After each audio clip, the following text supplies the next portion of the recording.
নমস্কার বন্ধুরা, আমি আলপনার রান্নাঘরে আমার সমস্ত বন্ধুদের সুস্বাগত। আজ অতি সাধারণ একটা সবজি নিয়ে এসেছি বন্ধুরা। অনেকেই অনেক রকমভাবে খেয়েছেন, আমি এটা একদম নতুনত্বভাবে করেছি, আলাদাভাবে করেছি। লাউয়ের সবজি দেখলেই বোঝা যাবে বন্ধুরা, দেখার অনুরোধ রইল লাউ আমি কিভাবে রান্না করলাম। এই যে সবজি ভালোভাবে আমি কেটে নিয়েছি, আমি টমেটো নিয়েছি, আলু, লাউ, কাঁচা লঙ্কা, এই দিয়ে আমি সবজিটা রান্না করব বন্ধুরা।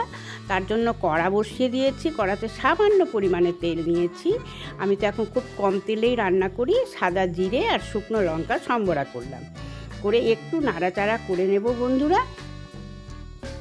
নাড়াচাড়া করে নিয়ে প্রথমে আমি দেব যেটা হচ্ছে কি আলুটা প্রথমেই আমি দিয়ে একটু নাড়াচাড়া করে নেব বন্ধুরা। এটা খেতে যা ভালো লাগে না, রুটি, পরোটা, ভাত সবার সাথে খুব ভালো লাগে। এইভাবে একবার লাউ বানিয়ে দেখবে বন্ধুরা, খুব ভালো লাগে। এই যে আলুটা দেওয়া হয়ে গেল, এবারে আমি নাড়াচাড়া করে নিলাম খানিকটা ঢাকা দিয়ে। এবারে টমেটোটা দিয়ে দিলাম। একটু টমেটো দিলে তরকারি খেতে খুব ভালো লাগে। টমেটো দিয়ে ভালো করে নাড়াচাড়া করে নিচ্ছি। নাড়াচাড়া হয়ে গেল বন্ধুরা, বেশ সুন্দর হয়ে গেছে। এবারে আমি দিয়ে দেব পরিমাণ মতো নুন দিয়ে নাড়াচাড়া করে নেব।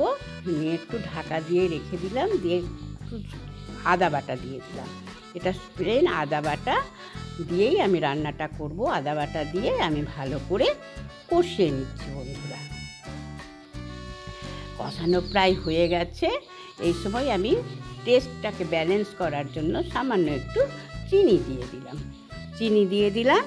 এবারে লাউটা যে কুচিয়ে রেখেছি, আর একটু সামান্য হলুদ দিলাম। লাউয়ের তরকারিতে তো আমি বেশি হলুদ দিই না বন্ধুরা, অল্প সামান্য আমি হলুদ দিয়েছি। আর এবারে লাউটা যে কুচিয়ে রেখেছি সেই লাউটা এর মধ্যে দিয়ে দিলাম। বন্ধুরা সবজিটা যা হয় না খেতে, না করে খেয়ে দেখলে বুঝতে পারবে না বন্ধুরা। অনেক রকমভাবেই তো লাউ রান্না করা হয়, একবার খেয়ে দেখবেন। এবারে চাপা দিয়ে দেব।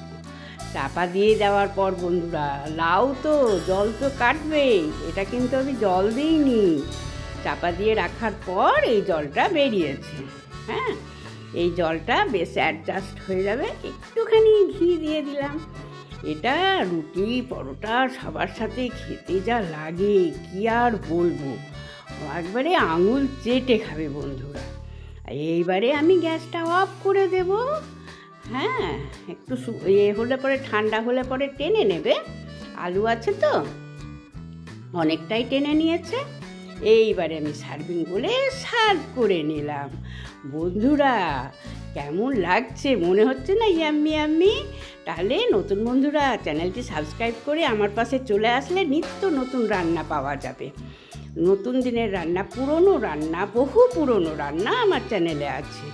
তাহলে অশেষ ধন্যবাদ পুরনো বন্ধুদের। আজকের মতো আসি, বাই, টাটা।